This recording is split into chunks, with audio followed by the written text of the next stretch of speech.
I'm not surprised, motherfuckers.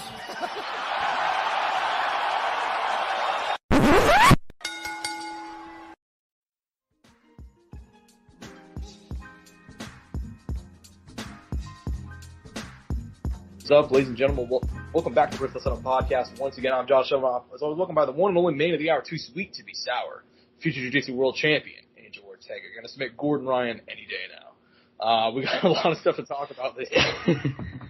We got UFC 297 to go over, which went down in Canada, as well as a bunch of news. No UFC to preview this week. They're taking a week off. Royal Rumble going down instead.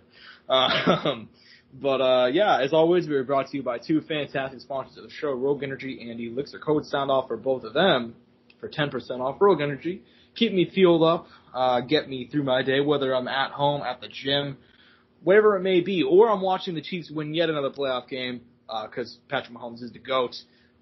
Keeps me fueled up, man. But whenever I want to chill out, want to have a chill night, maybe throw on some Baldur's Gate, I'll go ahead and take some ELYXR Delta 8s. And you can get them for 10% off with code SOUNDOFF at checkout as well. Once again, Rogue Energy and ELYXR, code SOUNDOFF at checkout for 10% off. Look, man, last Saturday night at the Scotiabank Arena in Toronto, Ontario, Canada, the UFC heads up to Canada for the first time, first time in Toronto since December 2018. In the main event, we had Sean Strickland and Dricus du Plessis putting on a war. In the end, it's a South African, DDP, getting the split decision win to become the UFC champion. And I'd say one of the most contentious results in quite a while. A lot of people saying that Sean got robbed. Sean himself saying that he got robbed. Cards on the table. I thought Sean Strickland deserved the nod. I gave him 3 rounds to 2. I thought, but at the same time, I thought Sean won. It was a razor close fight. Anybody shouting robbery must have rocks for brains, and must have just started watching the sport recently. Angel, I know that we talked a little bit in the green room. You actually scored the fight for DDP. Give me your thoughts on it and kind of all the controversy surrounding the main event.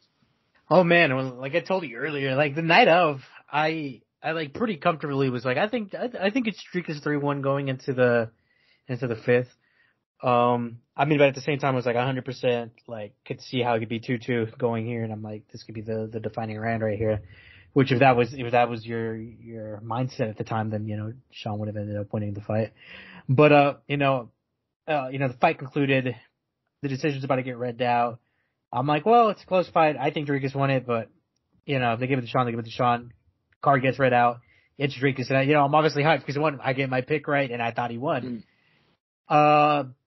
It took me quite some time. I didn't go back and watch the fight instantly. I had kind of waited for everything to kind of play out, hear comments, kind of see if I was in the wrong. Cause a lot of times, like, they're very, especially situations like this where, like, it's like, and how much, how to put it, noise it's been behind this decision, this past week. Like, I think that's another reason I was kind of questioning myself about it. And now I'm in a lot comfortable place about it. Now I've heard more people talk about it and obviously fighters talk about it and give their own opinion. And us. Josh, the DJ the GOAT said that DDP won. So I feel very comfortable with that as well, having him backing me as well. But, exactly. The night of, I thought the third round was going to be the swing round. It actually ended up not being the third round. Obviously on the cards, that's what ended up being the swing rounds.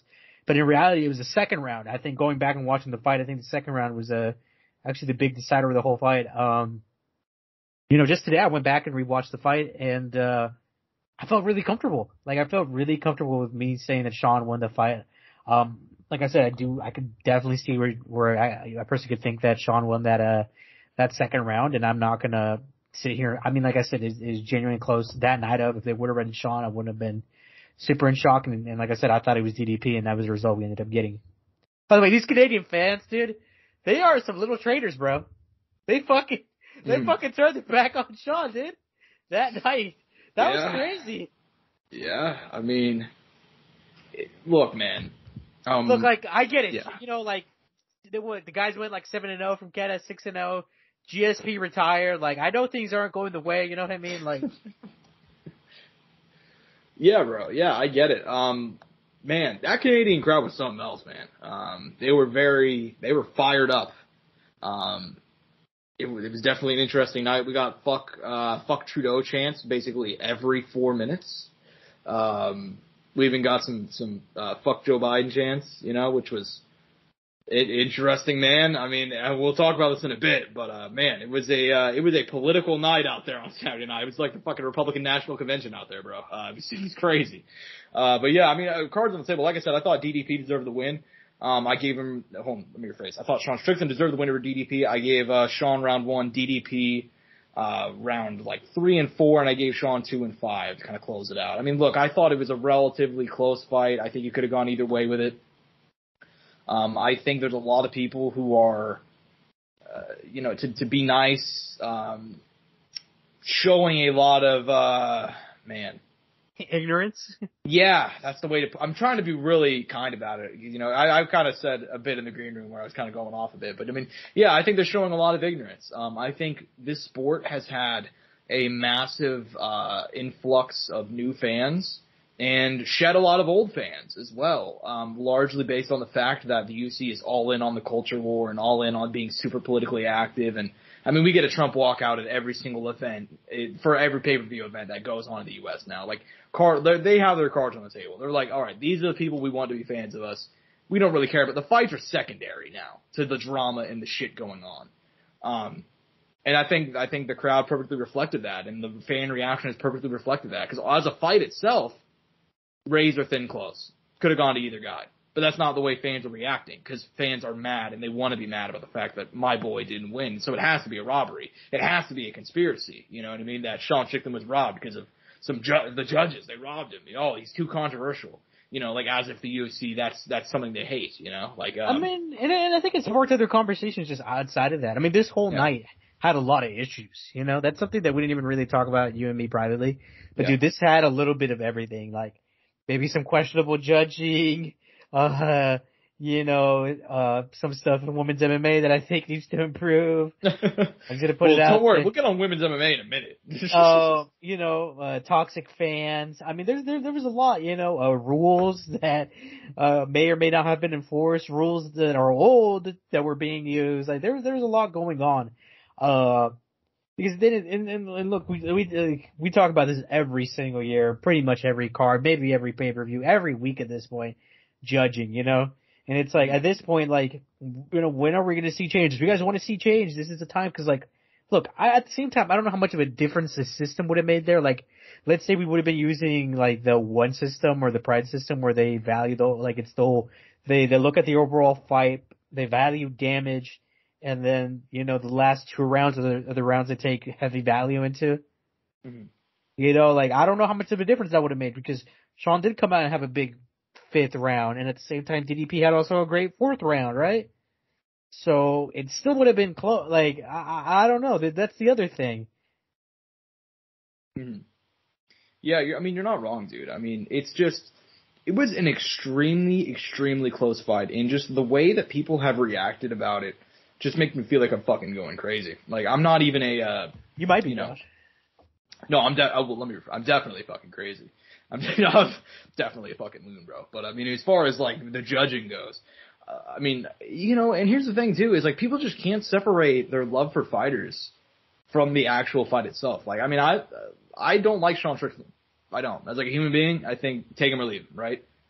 But at the same time, I thought he won the fight, but I'm not gonna freak out about it. You know what I mean? I'm not, it's just bizarre to me. It's just bizarre. And the way that people are, attacking other ones, we'll talk, I had saved this for the news section, but I guess we might as well talk about it here. UFC commentator John Anik, who was on the call for Sean Strickland versus DDP, recently came out and said that, thanks to, these, I don't want to misquote him, but he said something along the lines of these kind of new fans these people who are the lowest common denominator are just attacking so much. It's just fuck it, I'll leave, he's, in a couple of years, whenever my contract's up, I'll bounce, you guys will get what you want, you know what I mean? And it's man, as a community, imagine driving away John Anik because of a fucking decision. And I know it's more than just that. I'm sure he's going through, what a lot of media and a lot of people are going through right now that cover the sport, and see how much it's changed just in the span of 2 to 3 years. It's fucking tiring. And I'm fucking tired after that decision, bro. And seeing the fan reaction, And like you mentioned, that card had a lot of other issues. Like, I feel like this card perfectly, with like a perfect sign of everything that I personally dislike about the UFC in the year 2024. You know what I mean? Mm-hmm. Like in the main event, banger fight, but a controversial decision. It was fueled by fucking politics. You know what I mean? Of just people losing their minds because they have the same politics as Sean. So that means that has to be why, you know, they robbed him or whatever the fuck they say. You know what I mean? A shitty co-main event that was, but with a title just thrown on the line between two contenders. Realistically, they should have waited for Juliana Pena, but they didn't because they had to build this card which had no talent beyond, not no talent, but a very small amount of talent compared to other pay-per-view cards. They just threw this shit together.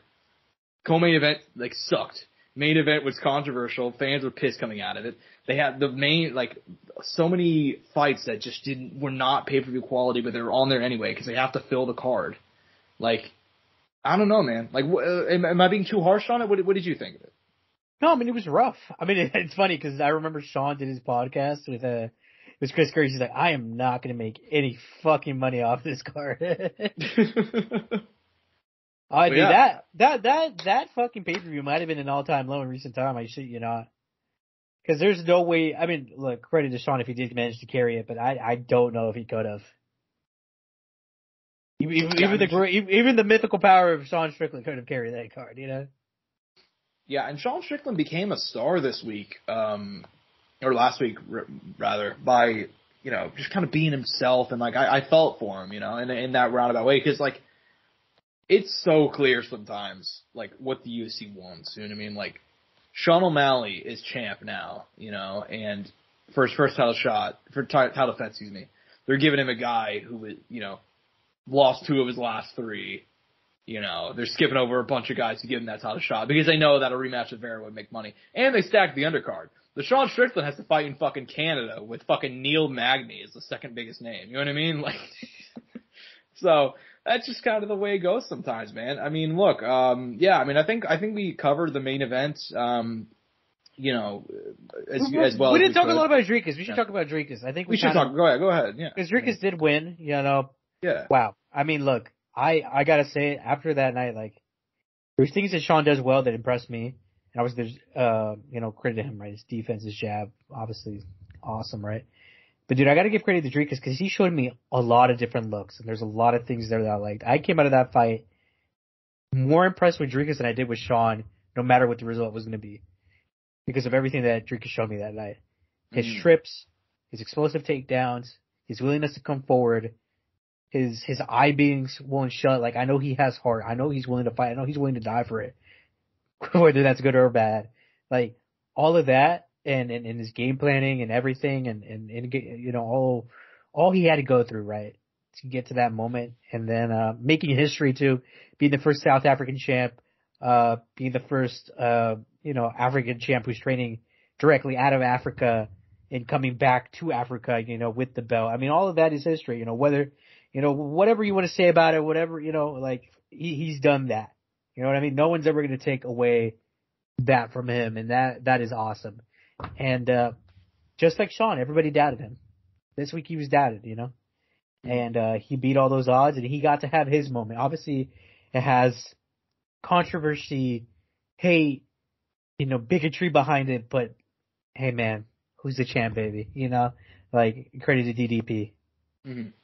Yeah, and credit to DDP, and I gotta eat some crow here, by the way, because this motherfucker went from gassing out in 3 minutes to having the best cardio I've ever seen. I mean, what the fuck? W key the whole time, man. Dude, he was fucking doing blast double takedowns in fucking 23 minutes into the fight, and like a year ago, he was like spinning back fist out of combinations too. Yeah, and he was like, a year ago, this motherfucker was like half alive after round 1. Like, it was just. Yeah, no. Yeah, you know, I think people need to throw down that meme. I wasn't familiar with your game. You know, like, I think that is, you know, I think that one deserves to be here. I mean, look, I've known I knew about Dricus, but not because of Dricus. I knew about Dricus because of his opponent, Richard Solich, years ago. I thought that motherfucker was going to be him. Come to UFC, ended up going to 1 and set his issues at 1, and you know, things haven't necessarily gone his way. But hey, man, hopefully he can get that together. And hey, you know, one of the guys he did beat, because I mean, the series is 1-1 against those guys. Dricus ended up getting the first one. Roberto Soldic ended up getting the second one. Mm-hmm. People who don't know, Roberto Soldic, KS1 fighter, KSW fighter, now at 1, who had a big rivalry with Dricus a few years back now. But regardless, like, dude, like, I didn't, even then, like, I didn't think or think much about Dricus back then. I knew of him, and then he made it to UFC, and even then I really didn't think much of him. But when he started winning, I was like, and people were down, I'm like, guys, do not sleep on this guy. This guy has fucking skills, you know? Mm-hmm. I thought of that Francis Ngannou clip when he's on the Joe Rogan podcast the second time around, where he's talking about Tyson Fury, and Tyson Fury's like, you know, they're joking around at their first press conference. He's like, look at me, I'm a pig, you know, I'm fat. And he's like, and Francis is like, you can't fool me. I know you have skills. Dude, that's so funny. I saw that exact, like, clip yesterday. So, that's hilarious. I don't know why it came back on my feed, but I'm glad you brought that up. That's hilarious. But yeah, I mean, dude, Dricus is, he's the real deal, dude. I mean, he's definitely a guy that I was not on board as fast as a lot of other people were. And you were somebody who targeted him a long time ago. So, yeah, man, he's definitely like, man, I feel like I can't really tell if like we were all just wrong about him or if he's drastically getting better fight to fight. You know what I mean? I think he's definitely gotten better. Like, I think it's a combination of both, probably. Like, you know? Think about it. Going from the Brad Tavares fight to the Robert Whittaker fight, like, different. It almost seems like a different human being in some ways. Yeah, I fully agree with you, dude. It does look like a different human being. Like he's just. Like I said, I don't know if it's a surgery or just maybe we devalued him. And they were trying to shit talk him, man. They were dropping that Darren Till fight, which I did see this clip come out, which is like, guys, we have to have a conversation. Maybe Darren Till wasn't that washed. Bro, I've said that. I've said this since that fight happened. Like, he nearly beat him. Like, heading into round 3, I remember like he got fucked up in round 1. But then round 2, he came back. He easily won it. It looked like he was gonna get the win. He was winning round 3, but then he just ended up on the bottom, got choked out. That's the way it goes sometimes. But yeah, I mean, he nearly won that fight. He nearly won the Brunson fight too. Like, and the Whittaker fight. Like, Darren Till's fucking elite, and that's why it pisses me off that he's like, I'm gonna go get released so I can do a boxing match, and then nobody wanted to box him, and now he's just. Don't let him box Darren Till. Now he's just stuck in limbo. He is. It honestly really sucks for him. So, you know, it is what it is. It is what it is. Anyways, man, I think we should move on to co-main event because we mentioned it and we brought it up a fair bit, or alluded to it. I mean, it's very rare watching fighting that a fight will actually meet the expectations going into it. And folks, Raquel Pennington versus Mayra Bueno Silva was exactly as fucking bad as we had expected it to be. I really didn't expect that to be possible. But yeah, it was terrible. It was terrible. What did you make of it? Ultimately, Rocky picks up a unanimous decision win, 4 rounds to 1. Mayra Bueno Silva gassed basically instantly. What did you make of it? I can't make the comments I made off air, but, dude, I was disappointed. I really rooted for both these gals. I really did. I wanted them to succeed. I thought they were going to put on a great fight. And to be honest, like, even though one of the gals, in reality, in my opinion, did what she was supposed to do. Mm-hmm. And look, the other one was trying. You know, you could piece who's who, right, in this conversation. But, it ended up falling short, and I thought they were going to deliver, man. I was really pulling for these gals, and it just did not end up going that way. It ended up being such a disappointing fight. You know, and there were some issues in the fight where maybe some not best MMA IQ decisions being made. You know, Mayra Bueno Silva falling short. I thought this was gonna be her moment, man. She was looking good on her way to the title. We knew that at some point she was gonna probably fight for a title in this division just because of the state of the division. And she had me, man. She had me believing in her. You know, all this fight week, she had a little aura to her that I was just down for. And like, I changed my pick. I thought it was going to be, I went Rocky Pennington to begin with, but I was like, you know something, fuck it. This is a new generation. I think Mayra Bueno Silva is going to get it done. She's a finisher. She's hungry. She's a dog. And look, she did show good stuff. Like, I thought her elbows in the clinch and coming out of the clinch were great. Her sub attempts were she had some legitimately good sub attempts in there that were deep, just didn't end up getting it. There was moments and kind of the MMA IQ thing to go the other way around for Rocky. Like, she fell into those positions where she could have been subbed, giving Mayra Bueno Silva a door to, come back into the fight. And, it just ended up disappointing on so many levels. I mean, I think in recent time, Josh, as far as title fights, this is one of the letdowns. I think the other one in recent time that comes off the top of my head probably Izzy Cannonier. Like kind of like one that wasn't very good. Like Izzy ended up winning the fight. How he supposed to, did his part, but just kind of a letdown. And this one is a little different because the final image you get of that title fight with Rocky and Mayra Bueno Silva is Mayra Bueno Silva on her back, butt scooting. Well, not even butt scooting, just nope, just sitting there. Just sitting there, Not getting up, not trying to do anything. We didn't get that, DDP come forward, give it all, even Sean Strickland letting her hands go 5th round. And then I'm not saying that this is the smartest decision, right? I'm not saying, but she was losing that fight. She was very clearly losing that fight, Where was that fucking, on your back, Chad Mendes, Conor McGregor on top, on bottom, stand up, get him out of there, where was that? Israel Adesanya come out of the quarter in the 5th, I'm ready to die for this. Like, we did not have any of that in that moment, Mm-hmm. That Juliana Pena 2nd round finish of Amanda Nunes, where was that moment, to kind of like, not include all the men, but also have a woman moment in there as well. Yeah, look, that fight was just everything wrong, man. It was everything wrong with the current state of women's MMA. I saw Ryan Clark go on DC and RC, and he was like, they should just get rid of the whole division. Honestly, yeah, but he was that hardcore about it. Which sounds bad, but at a certain point, it is true that if these are the best that this division has to offer, then this means that division is so bad that it's like, what are we? It's a disservice to put them on the same, like, Strickland and Du Plessis. Some people were like, oh, that was the greatest title fight I've ever seen. Not going to go that far with it. But it was a very good fight. It was a very good championship fight. And Raquel Pennington and Mayra Bueno Silva, they were on the same night, just one fight before. And it's like, if you would have put that fight on the prelims, and you shouldn't call them a championship fight, you would be like, oh, okay, that makes sense. You know what I mean? Like, and that's the number 2 and 3 of the division. So, look, that was a terrible fight. And I don't know who the onus is on. I think the onus is on the UFC for booking that fight because everybody knew going in what that was going to be. You know what the craziest part of it is?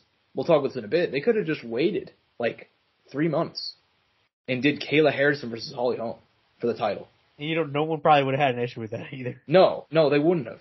Because, like, it's not Mayra Bueno Silva beat Holly Holm, but, like, she tested positive. She failed the drug test afterwards. They just said, fuck it, and gave her the title shot. Like, everybody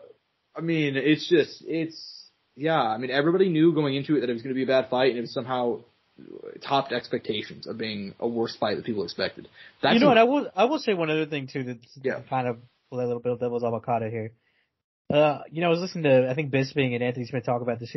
They also said they think there was, for Mayra Bueno Silva, like, inexperience showed. Yeah. Yeah, that was another thing. It wasn't just, just fight and technique related. There was and I definitely did agree with that comment. I think there was something there because, look, they put it in there, and look, in hindsight for me, right? They put it, because for me, my hope was, like, she was going to be what we thought she was going to be, right? And whatever that was, I don't know. Like, for me, I thought she was going to get the finish. I thought she was going to come out here and have this big moment that ended up happening. But they put her in there with this gal who's a fucking vet, like, she knows. I think I actually heard, I don't know who worded it, but it's like, at this point in time, Rocky Pennington knows who she is, or we know who Rocky Pennington is. She is what she is. It's not going to change. Mayra Bueno Silva is still young and growing and changing and evolving and is not a finished product yet. Mm-hmm. Yeah. Yeah, that's largely why I picked, Raquel Pennington to win this fight, and I wasn't that shocked with the result itself. It's just, man, I can't get past the fact that that fight was as bad as it was. I mean, it was just incredible to me. It was incredible. Because, like, here's the reality. Like you said, it didn't even resemble a title fight, man. Like, Mayra Bueno Silva, I understand she was tired, man, but just like, dude, if you take title out of that fight and you tell me that's a regional women's MMA fight, yeah, I'm like, oh, okay. I'm really sounding like an asshole right now. But no, you're not. No, you're not. You're not. Dude, I covered Invicta, like 15 events or some shit, like, and I loved it.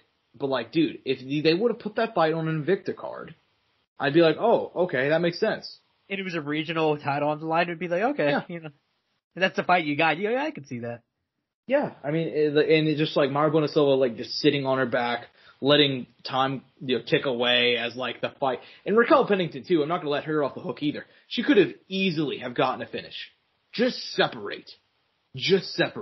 For the love of God. Separate from the clinch. Or if you're gonna take her down, try and get the finish from the top. Mayra Bueno Silva had nothing. She had nothing left. If she would have just postured up and landed some punches, it's over. But she couldn't do that. And it's just like, man. And the worst part of it is like, man, if Rocky would have won this fight, I would have been glowing about her. You know what I mean? Because I like Raquel Pennington as a person. I think as a fighter, she's been around since women's bantamweight has been a thing in the UFC, and she scratched and clawed to get this opportunity. And it's a great fucking story if she would have put a stamp on this performance, and she didn't. So, yeah, I mean, that's my thoughts on it. I mean, I think the only nice thing is that she got her moment, right? She got her title. Her family was there. She's going to get life-changing money, right? But yeah. Cool. Yeah. That's all we got. But, yeah, I mean, that's all I got to say about it. Winner, I mean, Raquel Pennington, Juliana Pena next, probably, right? You know? Well, Josh, I mean, you said it earlier. I mean, we do have a fight coming up soon, so. Yeah, we could just segue into that if you want. I mean, we don't have to. We won't fully get into. I mean, I don't know, but fuck it. So be it. Yeah. I mean, it got announced. What was it now? Two nights ago now. Yeah, 2 nights ago. Yeah. Kayla Harrison is officially a UFC fighter. She will be fighting at 135 against Holly Holm at UFC 300. Yeah, the UFC just dropped their balls on the table on this one. I'll give them credit, dude. There's nothing like just whipping out your cock and surprising someone. Honestly, dude, I mean, I'm gonna just put it how it is. That's honestly how I felt. Yeah, I mean, dude, this was. Say what you will about Kayla Harrison. I know not everybody's a big fan of her. I genuinely find her entertaining. Like that Invicta fight she had where she was actually allowed to use elbows and just murdered that poor girl. Very entertaining. She's had some great fights, right? But, and I see a lot of people downplaying her signing. But, dude, biggest fucking power move I've ever seen. Biggest power move. Because, the PFL, Don Davis, he's like, oh, we're the co-leader, we're with the UFC, we're tied for number one. And then, they were like, you know what, buddy, we're gonna come in, fucking drop our dick on the table and take your biggest homegrown star. Fuck it. You can't do anything about it. And that's exactly what they did, And look, Holly Holm as an opponent, I like it a lot, man. I like it a lot. I think a lot of people are like, oh, Holly Holm, she's so boring. And, she's definitely had some stinkers. But, I mean, for women's bantamweight, this is the fight they needed. Two women who are big stars on UFC 300, a big stage, too. And, obviously, Pennington versus Pena seemed like the fight that was going to happen. But at the same time, I really do think if Kayla Harrison comes in and gets a big win, there's no way that you can't give her a title shot next. You know what I mean? They have to do it. We don't know what attention or pop she's going to get or build up, right? Because, she's announced she's here, but it's like when the fight actually happens and everything goes down and it's at UFC 300, and if she has a big moment, and look, I think Kayla's actually capable of being good on the mic. Like, she's been on the mic a few times and she's given us a little bit. I think in the UFC, she could take it to another level and she could really become a star. I genuinely believe it. There's people saying that they're like, I don't know if Kayla can, I don't know if she will, but I think if she puts in the effort and the UFC puts in effort too, I genuinely think Kayla can make herself a decent sized star. At least like a Valentina Shevchenko, or a Weili Zhang, to kind of compare to other guys, like that level of attention, you know what I mean? Mm-hmm. Yeah, I completely agree with you. Or even like Rose too, in her own way, just like that. Yeah, they don't need Kayla Harrison to come in to be a Brock Lesnar level signing. They just need her to come in and do anything to get attention to this division that's terrible. Like, she's in a good spot right now, man. I mean, I truly believe that. Like, she's not going to be Ronda Rousey, but, I mean, she's going to give this division life. It's funny, though, because you could argue she's already had in a different way, a better career than Ronda, right? I don't know about that. Well, MMA is a little different, you know what I mean? But as a judoka, yeah, you're correct. Yeah. Two, I mean, I believe that she has two. And granted, and Kayla's MMA career isn't over, so there's still time. That's the fun thing about it, man. Is Kayla Harrison, she's 32, 33, I believe. But she's 32, 33 with only one real fight to her name. I mean, she's like 18-1 or some shit at this point. But like, she's only had one real fight, which was that trilogy fight with Larissa Pachenko, where she actually got tested. And she came out with a loss, but that fight was razor thin as well. Super close one. And she rebounded, obviously, later on. But, I mean, yeah, man, I think Kayla Harrison's the real deal. I think, yeah, man, it's gonna be, I'm very excited about it. I know a lot of people are doing their jokes, and I get it, but Kayla Harrison she's the real deal, dude. She's good on the mic. She is, she has some star power along with her. I mean, think about how many people are able to make their name before fighting in the UFC. It doesn't happen. So, at least not in today's, MMA game. It's very rare. And Kayla Harrison, I think, is probably the biggest star outside of the UFC, barring a Francis Ngannou who left the UFC, you know what I mean? So, they got her. And, Don Davis going out there saying that, like, we decided not to stand in the way of Kayla Harrison signing with the UFC. On one hand, I'm like, good, you're going to be an advocate for the fighters like you guys say. On the other hand, bro, you're just going to let her walk to your main competitor when you're finally getting some buzz, man? What are you doing? So, yeah, that's all I got about it. You got any final thoughts on before we go ahead and move on? No, but it's like, do you think they'll do okay? I think we didn't even really get to it too much right there, but do you think if Kayla is to be Holly Holm, or, not even necessarily Holly Holm, but whoever wins that fight, gets the next shot at the title? If it's Kaylee, yes. If it's Holly, no. Really? You think if Holly wins, they don't give it to her? I think if Holly wins, they'll give it to her, but they're going to have Juliana Pena go first. Because they would rather have Juliana Pena versus Holly Holm versus Raquel Pennington versus Holly Holm 3. Does that make sense? Like, I think if Kayla wins, they're absolutely going to give her the shot because, Raquel Pennington, she's a sitting duck as champ. No offense, I really like her a lot as a human being, but as a champ, that's what she is. She's in that Nico Montano spot where, like, everybody knows whenever, like, the real big fighters actually start coming through, it's going to be tough. And she already has 2 losses to Holly, and neither one of those fights are really competitive. So, yeah, I think if Holly wins, they'll run Juliana Pena, so that way they can have, like, because Pena home is actually a relatively big fight, I still feel like. That would get some attention on. Well, and Juliana would sell it too, Yeah, look, dude, Juliana Pena, I gotta say it. She's won me over. She's won me over in the last year or two, bro. She was the only. Even then, she went on like the MMA Hour during fight week. She's like, happy to announce that Chitara will be fighting a block of wood for the title. Like just giving him shit. And but she was correct. She's like, these two girls are doing nothing to promote this fight. I'm trying my best, So it's like, yeah, I like Juliana Pena, man. If Holly Holm wins that fight, they'll go Pennington. If Harrison wins, dude, fuck it. It's off to the races. Kayla Harrison fighting for the title immediately. So, that's kind of my thoughts on it. But yeah, man, we'll have to see how it goes because, Kayla Harrison is a huge favorite. She's opened as a minus 500. But this is the first time making 135. Yeah, that's the thing that's interesting to me. Because I think, like, on paper, I'd pick Kayla Harrison to win this fight, but there's so many questions. The 135 cut is a big one. And apparently she did, according to Ali Abdelaziz, which, take it for what it's worth, he said that she had a test weight cut and everybody was happy with how it turned out. So, and not even just that, is Kayla still the same fighter at 135 that she is at 145 and 155? Exactly. Because we see it with Pacheco. Pacheco does not have, like, she can still crack at 45.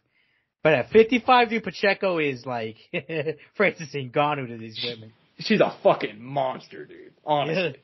Yeah, like that's the other thing. Yeah. I completely agree, dude. I completely agree. So it's it's gonna be interesting, man. It's gonna be very interesting to see where they go. Shout out Pacheco, man, getting that Cyborg fight. I know it's off topic, but I gotta get some love. No, I completely agree with you. I completely agree. I'm very happy that she's gonna get that. She deserves it, man. She really does deserve it. You know? If there's a girl out there who deserves a huge fight right now, and Pacheco's young. She could still always come back to UFC. That's true. That's true. That's the thing that also kind of fucks me up too. Isn't she only like 30? Like, she's very young. 29. Oh my god, she's in her 20s. Ugh. Dude, I love me some Larissa Pacheco, bro. I don't give a fuck, you know? I mean, I think she's the most entertaining woman on the planet right now, so. Yeah. Pacheco versus Cyborg might be on my list of most look forward to fights in 2024. I hope that PFL can get it done. I don't disagree. I mean, hey man, we're only a month away. Yeah. So, anyways, man, yeah, happy to see Kayla finally in the UFC. It's about damn time. But anyways, go ahead and move on because we gotta finish recapping UFC 297. Admittedly, like I said, the star power essentially dropped up a fucking cliff after the main event. But also on the main card was the return of Neil Magny. Dude, entering as a huge underdog, and for 2 rounds, he looked exactly like the underdog that people thought. Mike Malott seemed like the real fucking deal. Holyfield, he was battering him. But in round 3, Neil Magny, with 15 seconds left, he gets on top of him in a scramble and just starts dropping bomb after bomb after bomb, gets the stoppage win. And dude, Neil Magny, I don't think he'll get the respect. I think maybe it'll take some time. He's going to be 37 in August. I feel like he's in that Jim Miller territory where we should start talking about Hall of Fame. This motherfucker has been around for over a decade now, has most wins in UFC welterweight history. I mean, the most fights in UFC welterweight history. I mean, this guy keeps on somehow doing it, and he got his first stoppage win here since 2018. What did you make of it, man? That's veteranship right there, man. That is a vet right there. Like that's what it was. I mean, look, a mistake on Malott's part, right? Going for the leg lock, and then obviously Magny taking advantage of that and getting the fucking ground and pound finish. Wow. I mean, look, Mike Malott was just, all he had to do was survive somehow, man. Survive. Look, it would have looked bad, but he would have if he could have survived, he had his 2 first rounds in the bag. He was looking like the Canadian prospect they wanted. He was going to get one for Canada and ends up falling short, Josh. I mean, look, once again, another shit show. You know, you have this full Canadian card, well, not full Canadian card, this card in Canada with a fair bit of Canadian fighters, and, you know, your guy who's from Canada that you're trying to build up fails in the most almost it was dramatic fashion. Yep. I mean, look, it is what it is. No, I am not gonna shit. I'm not gonna shit on Mike Malott because look, for 29 minutes, my man was looking good, or not 29 minutes. For 14 minutes, yeah. For 14 minutes, he was looking on point. You know, it seemed like he had it, and he was gonna be ranked. Like it was there. You know, they gave him the alley-oop, but you know there was he threw it down, but the ball came out. You know, like did it count as a basket? Did it not? You know. Yeah, no, yeah. I mean, you gotta love the Neil Magny though. That you're right. You gotta give credit. Is he? You know, I want to use this because I've mentioned him before. A guy who's never gonna get love. Is he welterweight's Rafael Assunção?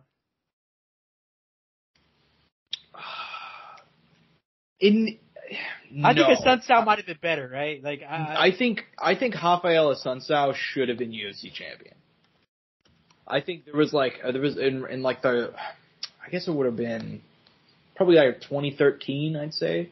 Like I think he was even supposed to fight for the title, but then he lost the title. So he was supposed to fight Renan Barão at UFC 173, but then that's whenever TJ Dillashaw stepped in. Oh, the CEO of EPO.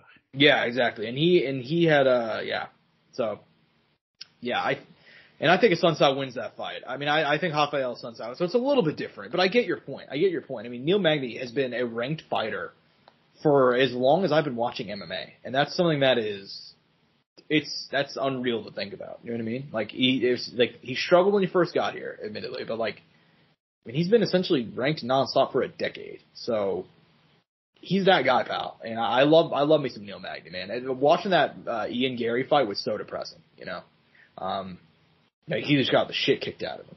But this one here, man, he showed you why he's a veteran. He showed you why he's been in the UFC for a decade, and he's still killing it. So, and look, Mike Malott, dude, I don't know about you, but I really don't take too much away from, I still think he's still a very good guy. Oh yeah, this is fixable. Like, it's not unredeemable, right? Like, he was winning the fight.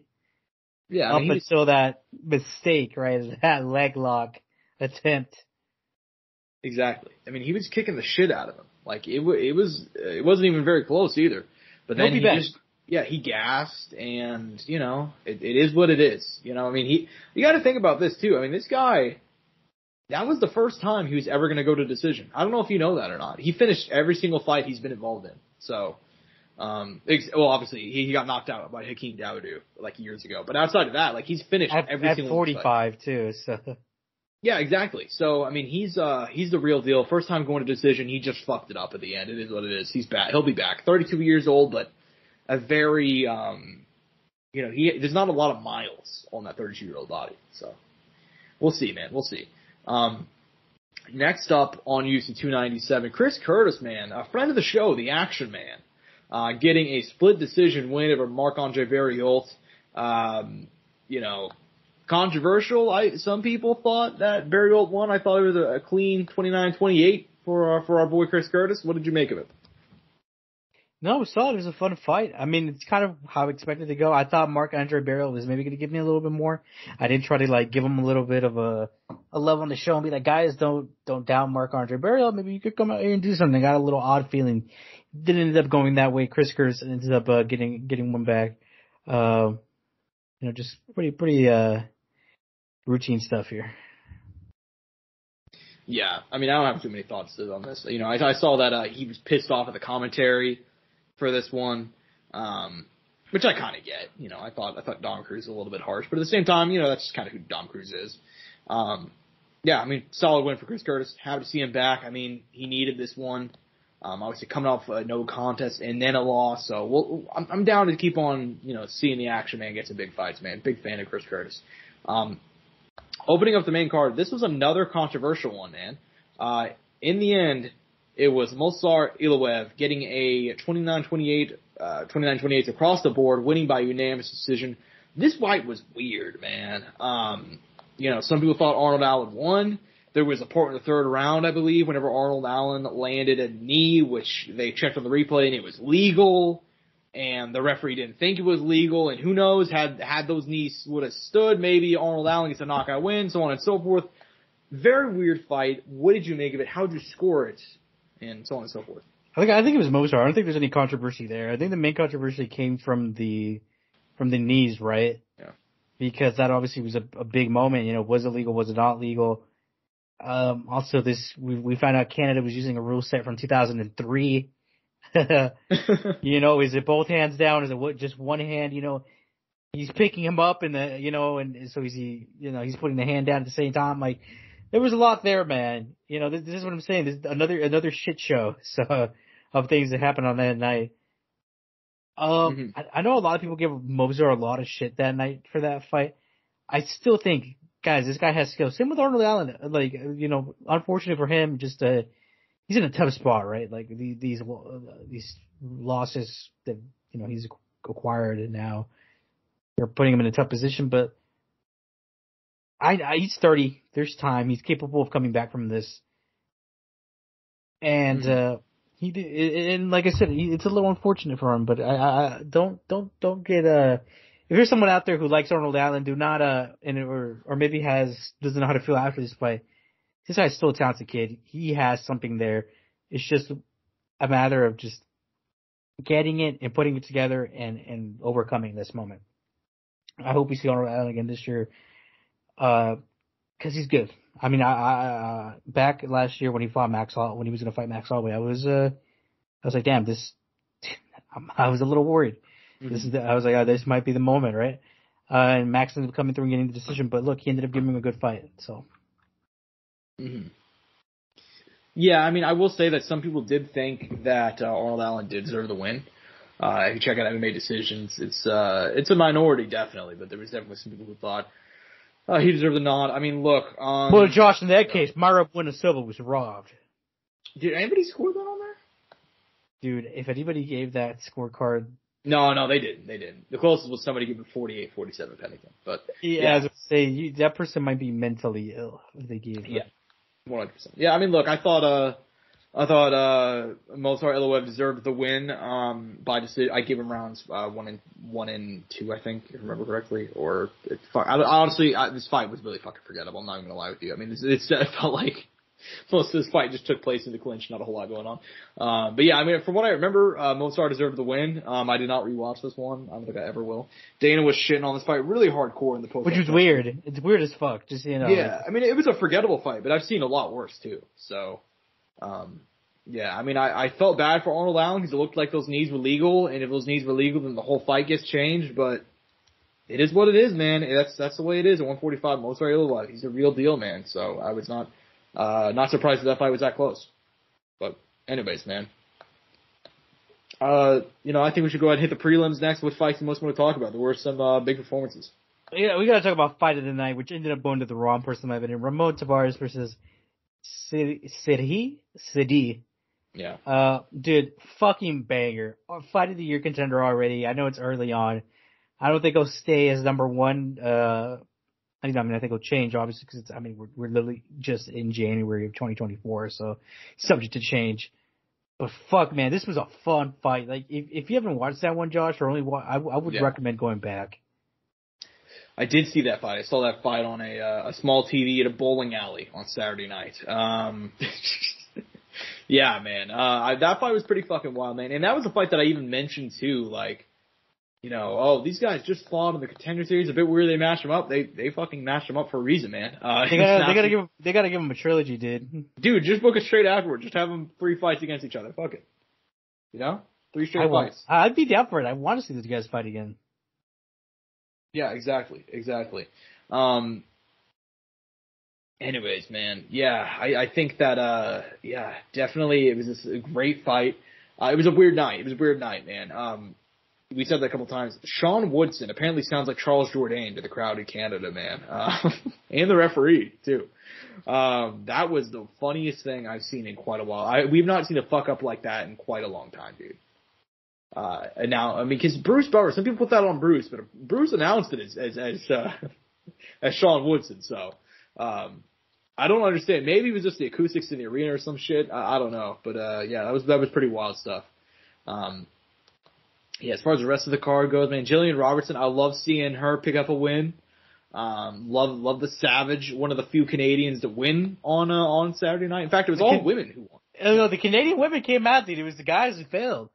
Exactly. Jasmine Jasdavicius, made putting history. On a fucking clinic. Yeah. Yeah, what did you make of her against Priscilla Cachoeira? Well, the fact now that Priscilla Cachoeira has taken the 2 worst ass beatings in UFC history,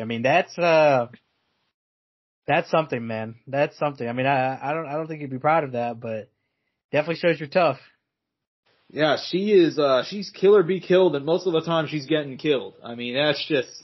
What were the fight stats? It was something ridiculous, Josh. Like, the legendary ultra rare 10-7 was given out. I know, which is so rare. So rare. I'm pulling up the stats right now, dude.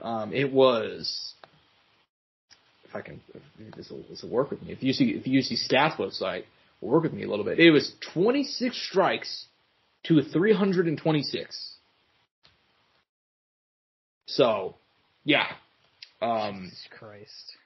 Beat the shit out of her. So, yeah, man. Brutal. Absolutely brutal. That was a well-earned performance that night, by the way. Yeah, exactly, dude. She deserved it. So, anyways, man. Yeah, I think that, as far as UFC 297 goes, it was an okay card. I'm not going to remember it in T-minus a week. Any closing thoughts on it? Not much, man. Like, it was a shit show. It was a shit show of a weekend. Yeah. Yeah, that's the best way to put it. It was a shit show of a weekend. man, coming off of, we had Colby Covington, UFC 296, Sean Strickland 297, some of the most toxic, like toxic weeks in MMA history. I feel like back to back, dude. I mean, well, not back to back. I guess like back to back pay-per-views, I guess is what I'm trying to say. Yeah, insane, dude. Absolutely. I mean, do you think it's gonna get any better from here? I mean, 298 doesn't have 298. Volk, Taporia. There's no shit talk really. Just two guys who are at the top of their game. I think that one would be pretty chill. I think whenever Sean O'Malley, I think it's gonna get pretty bad again. Just like a lot of these newer stars, they just bring out some of the worst people, you know. But I don't know, man. That's just my thoughts on it. Anyways, I think we should go ahead and move on to some news because there is no UFC to cover. One championship has a card going down, which actually should be pretty fun. But yeah, I mean, we're gonna mostly talk about news because a fair bit of it has come out this week. And we mentioned John Anik potentially leaving the UFC. We mentioned Kayla Harrison. Go ahead, and she signed to the UFC. Also happened at UFC 297 or coming out of UFC 297. Frankie the Answer Edgar will be going into the UFC Hall of Fame this summer. The former lightweight champion retired 2 years ago now. Look, won fights in 3 different divisions, challenged for titles in 2 different divisions, and look, just an incredible career. What do you think about Frankie Edgar going into the UFC Hall of Fame? Absolutely well deserved. Absolutely well deserved. I mean, this 100% he deserves this award, this accolade. I mean, look, he did.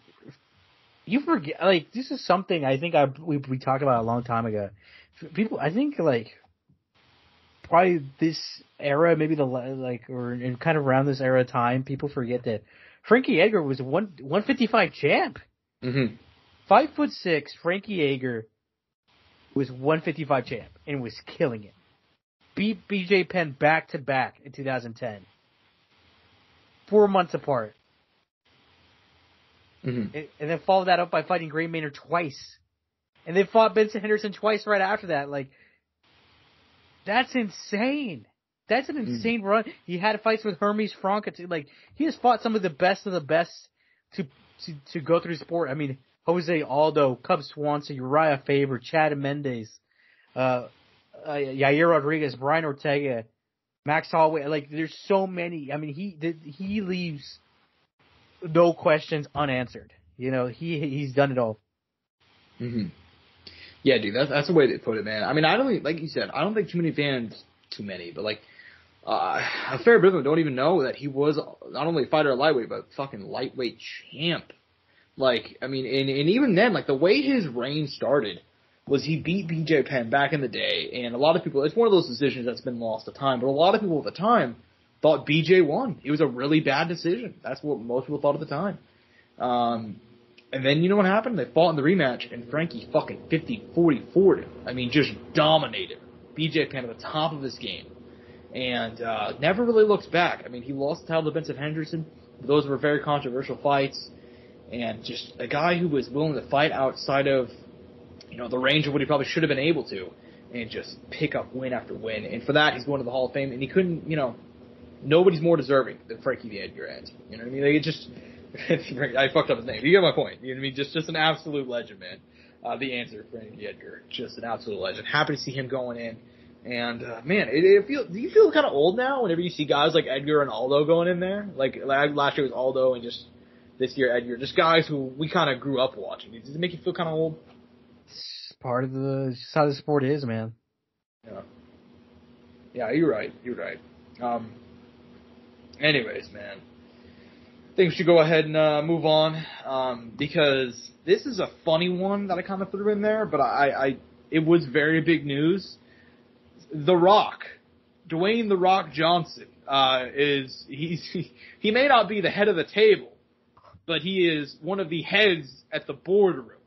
Dwayne Johnson is now a part of the TKO Group board of directors, I believe. Look, it's a chair position. He will help be running the UFC and the WWE, which is one of the weirdest fucking realities that we're living in. What do you think about Dwayne Johnson having influence in the UFC these days? I mean, he's a fan, right? I mean, he likes the sport. He has some interest. By the way, did you ever see that clip when he went on Joe Rogan? He said that he at one point thought about fighting MMA, but people were like, is he just saying that to get Joe hyped up? I mean, he said that look, dude, The Rock says a lot of shit that like is questionable these days. He just lies about things for some reason, or at least it seems like he's lying about shit for some reason. But like he's been seen at UFC events as far back as like 2004. Like he's a real fan, so I can buy that story. And he was in the WWE at the same time that Ken Shamrock was. He was very, very close with Ken.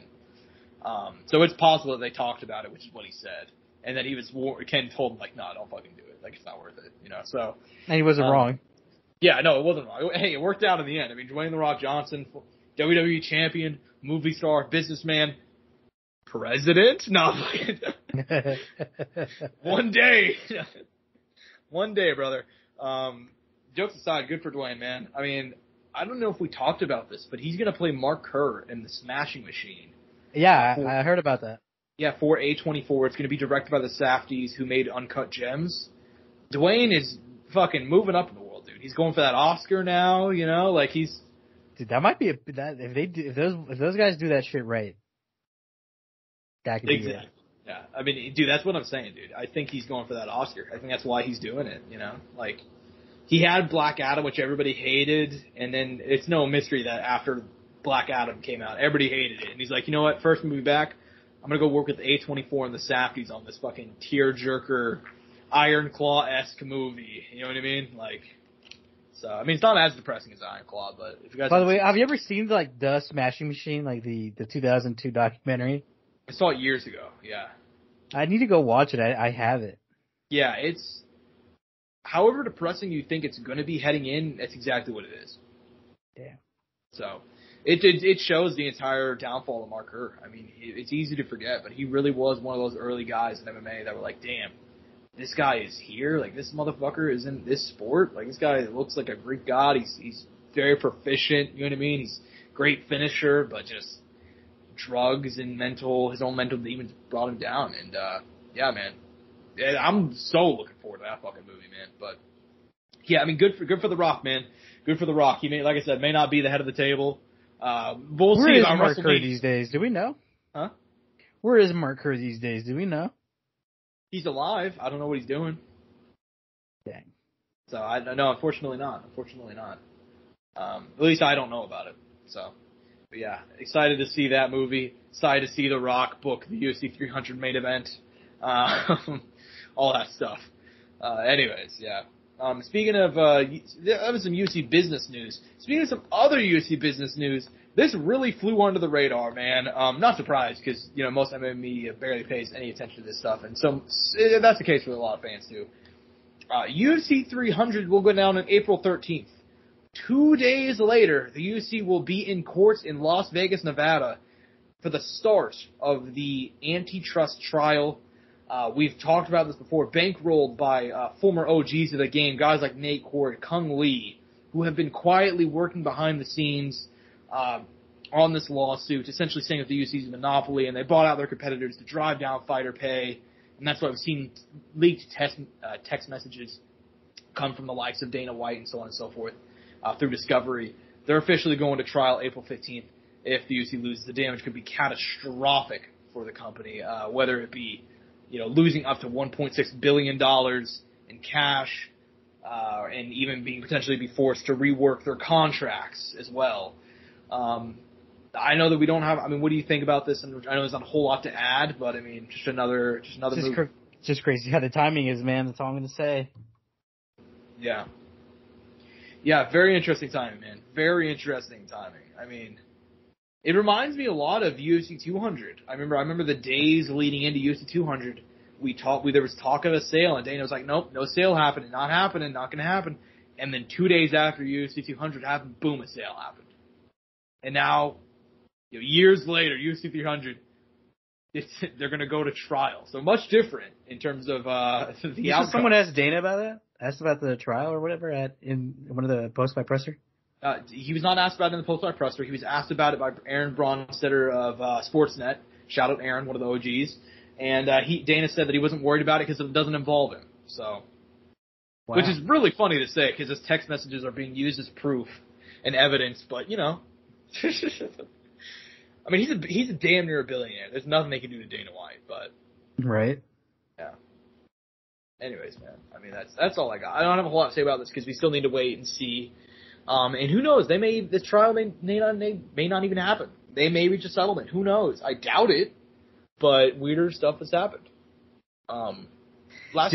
Someone tweeted out though. Didn't one of the Shamrock brothers say something on Twitter?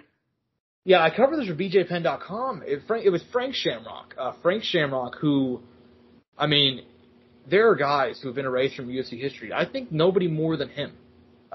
If I think about it, I mean, he was the first ever light heavyweight champion. Could you give me like your top 5 list? Oh fuck, I don't even. Top 5 would be hard. Or top 3, you know, we'll make it a little smaller. I mean, one day Ngannou's going to be on there. It's true. I mean, they're already saying like this guy is the only Cameroonian fighter. You know. I think so. I'd say Frank Shamrock is probably number 1 because he's a guy that was so good back in the day. I mean, he fought Tito Ortiz and beat the piss out of him whenever Tito was in his prime. Like he had 4 title defenses and then retired because there was literally like just no competition for him. Yeah, I mean, I'd say that he's number 1 by far. I think you could throw probably Mighty Mouse in there, right? I mean, yeah. he's and I mean, there's smaller guys, right? Like a bunch of just random fighters that, you know, just older guys from way back when. Yeah. Yeah, those other guys. I mean, I'd have to think about it to make an actual. Do you think they try to raise Mayhem Miller out of their history? Mayhem Miller didn't have much of a UFC history, unfortunately. You know, I think he only fought actually twice for the promotion. So I remember he fought GSP back in the day whenever and he was losing, and his coach told him to use that. I can't say the word. It's one of my favorite corner moments ever. At least it used to be. I need to look that up now. He's in the corner, and he's like, use your R-word strength. Pick him up, you know? And he was yelling at Mayhem Miller. Yeah, man. I mean, there's definitely Frank Shamrock was one of those guys that was erased, and he was like, man, he put up on Twitter because like his UFC.com profile page is like a gray silhouette with like the wrong record. It doesn't say former champion or anything. And he's like, man, why do they erase in history? I can't wait for that antitrust trial, you know? And then Nate Quarry was like, hey, I'm going to be there in Las Vegas the day it starts. You want to come? You know? So if they have fighters like in the front row for that trial, like that'd be pretty epic. You know what I mean? That'd be pretty fucking cool, you know? Yeah, I mean, look, man, the guys like Frank Shamrock, they're not even going to get paid out from this. So, but it's good for the next generation. Guys who have just been, you know, handed a shit hand. Like, I'll never get it. I'll never get it. In life or in anything. People that choose to side with corporate elite over their own brothers and sisters working on the line. You know what I mean? Because you're more relating to Frank Shamrock than you're relating to Dana White. And, yeah, that's my thoughts on it. So, yeah, anyways, man. Yeah, it's going to be interesting to see April 15th, have that date circled.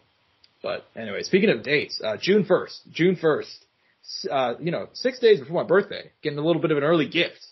Artur Beterbiev will be taking on Dimitri Bivol in Saudi Arabia. This is another big Saudi fight announcement. This is probably the fight I've wanted to see most in boxing for the last couple of years. What do you make about it, man? I'm ready. Yeah? It doesn't really matter because we're not going to pick it. Because we don't really pick boxing matches. Who are you leaning towards as of now? Oh, God. Bivol. Yeah. That's fair. I'm probably same thing. Yeah, I mean, Beterbiev is good, but I think if you're an intelligent, like if you want to make it, I think the intelligent choice is Bivol. Yeah, I agree with you. And I've seen a lot of people say that Beterbiev's just gonna walk through. It's like, man, I don't know about that, bro. Like, I mean, it's not impossible. I mean, we're gonna have to see the night of if that is the case, but I can't guarantee that. You know what I mean? Where I can more comfortably see a Bivol, you know, kind of a typical Bivol performance compared to a Beterbiev performed. Yeah. And by the way, opening odds from FanDuel, -110, -110, dead even. I think that's fair. Yeah. I think so too. Definitely, man, I'm so excited for that fight. And I don't have this actually in the rundown, but it's been a good morning for boxing announcements. I don't know if you've seen this, Angel, but like this came out this morning. Fucking also came out. Rolly Romero is gonna fight Isaac Cruz on the undercard of Tim Tszyu versus Keith Thurman going down March 30th on pay-per-view. I saw that as well.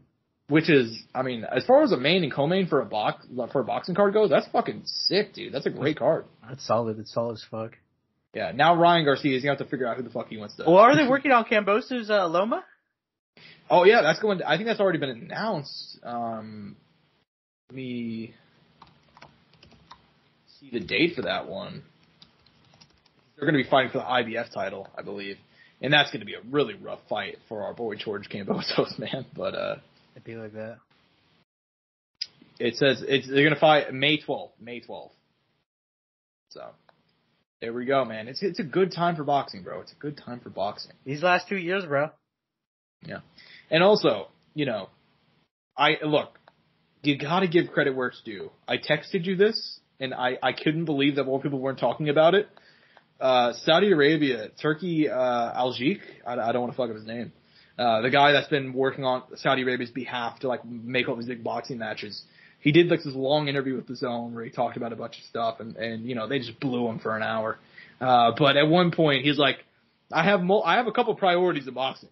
I want to make the big fights, but also I want to make a video game. It's been 10 years since we've had a video game, and I'm like, fuck, dude, this motherfucker's speaking my language, dude. If Turki Al-Sheikh makes Fight Night fucking 5 or whatever, it's over. It's over. Take my money, like.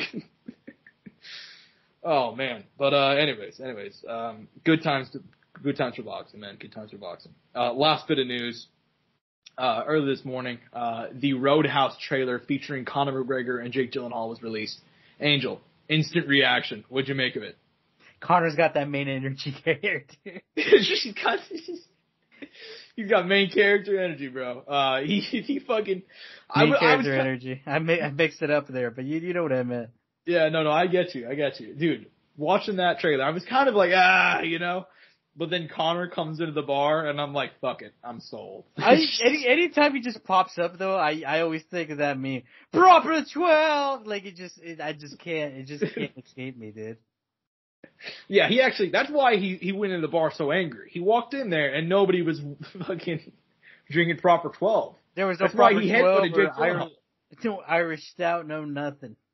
That's why he headbutted Jake Gyllenhaal, bro. There was nothing, I wonder how Connor's acting's gonna be. Well, actually, Roadhouse a documentary. Actually, he wasn't acting. Dude, he was like the old guy in the pub back in 2019, like. Jesus Christ. Jokes aside, on a scale of 1 to 10, would you give it the trailer? Oh, like a 6.5. Yeah, that's where I'm at. I'm gonna give it a solid 7. I was actually surprisingly entertained. If it's just Connor's bit, then it's like a solid. Honestly, it's probably like a 9. Fuck it. Yeah, why not, right? It's coming out March 21st on Amazon Prime. God damn it, Josh. We're not sponsored. We don't do that.